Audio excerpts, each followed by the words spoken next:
नमस्कार। आज हम कुछ दिलचस्प स्रोतों पर बात कर रहे हैं। ये एक डिजिटल मंच द बहुजन लेंस के बारे में बताते हैं। हाँ।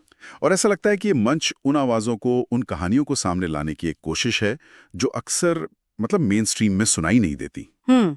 खासकर जैसा स्रोत कहते हैं, बहुजन समाज से जुड़ी आवाज़ें। और स्रोत एक सवाल भी उठाते हैं कि भाई कहानी कौन सुना रहा है, किसके कैमरे से हम दुनिया देख रहे हैं, सही बात है। क्या वो तस्वीर पूरी है। चलिए थोड़ा और समझते हैं इन स्रोतों से कि ये मंच आखिर है क्या। हाँ। और देखिए, इन स्रोतों में जो पहली बात उभर कर आती है वो है इनका मकसद। मतलब साफ लगता है कि ये उस खालीपन को भरने की कोशिश है जो शायद मुख्यधारा मीडिया छोड़ देता है। हाँ, वो गैप, बिल्कुल, जहाँ शायद कुछ कहानियां नजरअंदाज हो जाती हैं या एक ही तरह से दिखाई जाती हैं। तो ये सिर्फ न्यूज देना नहीं है। अच्छा। ये एक अलग नजरिया, एक वैकल्पिक दृष्टिकोण देने की बात है। एक स्रोत में तो लिखा भी है, आपका नजरिया, आपकी आवाज। आपका नजरिया, आपकी आवाज, ये तो अपने आप में बहुत कुछ कहता है। हाँ। और दिलचस्प बात यह है, जैसा स्रोत इशारा करते हैं, कि ये सिर्फ जानकारी देने तक ही नहीं है। ये कोशिश है शायद पढ़ने वाले या देखने वाले के दृष्टिकोण को बदलने की। अच्छा, मतलब सोच बदलने की। हाँ, दुनिया देखने का तरीका। जैसे उनका मानना हो कि असली बदलाव तो नजरिए से ही शुरू होता है। ये नजरिए वाली बात वाकई में अहम है। और ये उस भावना से भी जुड़ती है जो कई स्रोतों में है कि अक्सर कहानियां अधूरी रह जाती हैं। हाँ, बिल्कुल। यह सच्चाई का कोई हिस्सा छिपा दिया जाता है। एक स्रोत तो शुरू ही ऐसे होता है कि जब कहानियां अधूरी सुनाई जाएं और सच्चाई छिपा दी जाए, तो लगता है कि इसी कमी को पूरा करने के लिए द बहुजन लेंस का आइडिया आया। स्रोत कहते हैं कि ये बहुजन भारत की असल तस्वीर दिखाना चाहते हैं। असल तस्वीर। हाँ। और ये तस्वीर, जैसा वो जोर देते हैं, सिर्फ मुश्किलों या संघर्ष की नहीं है। उसमें संघर्ष तो है, लेकिन साथ में जीत का जश्न भी है। अच्छा। और एक बेहतर भविष्य की उम्मीद जगाने की बात भी है। मतलब उनके लेंस से दुनिया में ये सारे रंग हैं, मुश्किलों की सच्चाई भी और उम्मीद की रोशनी भी। बिल्कुल। और ये सिर्फ कोई भावनात्मक अपील नहीं लगती। स्रोत ये भी बताते हैं कि इसका दायरा कितना बड़ा है। हाँ। कैसे? मतलब ये किसी एक मुद्दे या सिर्फ शहर तक सीमित नहीं है। जिक्र है गांव की चौपाल से लेकर शहर के शोर तक। अच्छा, काफी फैला हुआ है। हाँ, खेतों में काम करने वाले लोगों से लेकर मजदूरों और पढ़ाई करती महिलाओं तक। तो ये कैनवस बहुत बड़ा है।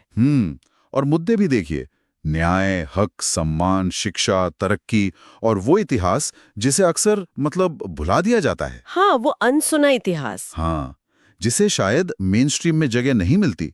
तो अगर हम बड़ी पिक्चर देखें तो ये स्रोत असल में प्रतिनिधित्व की बात कर रहे हैं। रिप्रेजेंटेशन और अपनी कहानी खुद कहने की ताकत, नैरेटिव एजेंसी।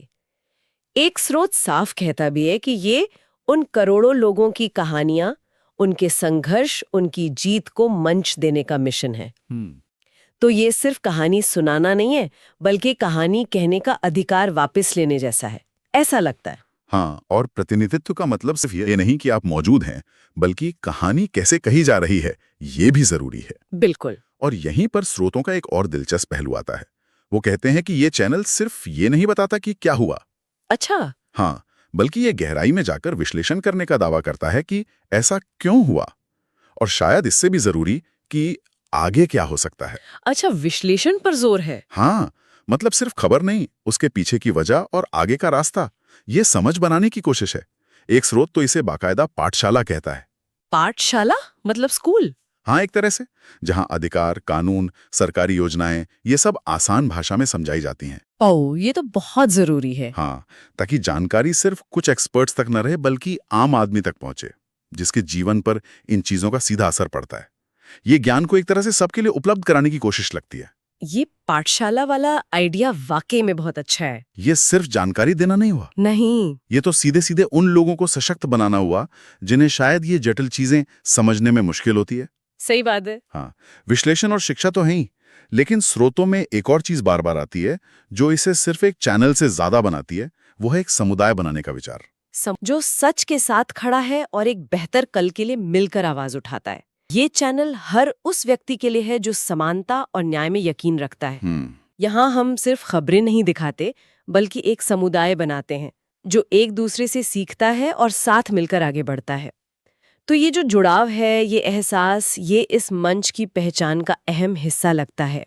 ये परिवार और आंदोलन वाली बात, ये भावनात्मक रूप से काफी जोरदार लगती है। सिर्फ पैसिव दर्शक नहीं चाहते, अच्छा, ये एक सक्रिय जुड़े हुए समुदाय की बात है।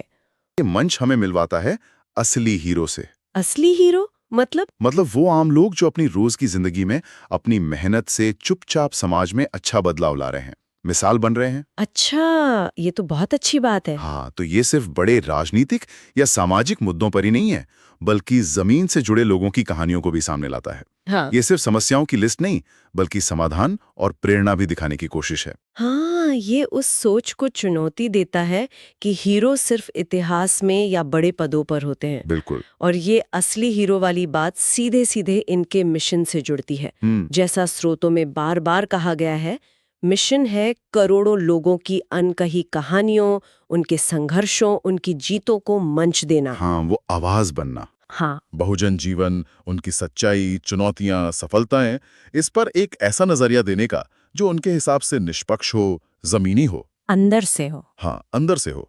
ये उनकी अपनी कहानियों, उनके संघर्षों, उनकी उपलब्धियों और उस इतिहास पर फोकस करता है जो उन्हें लगता है कि मेन स्ट्रीम में नहीं है।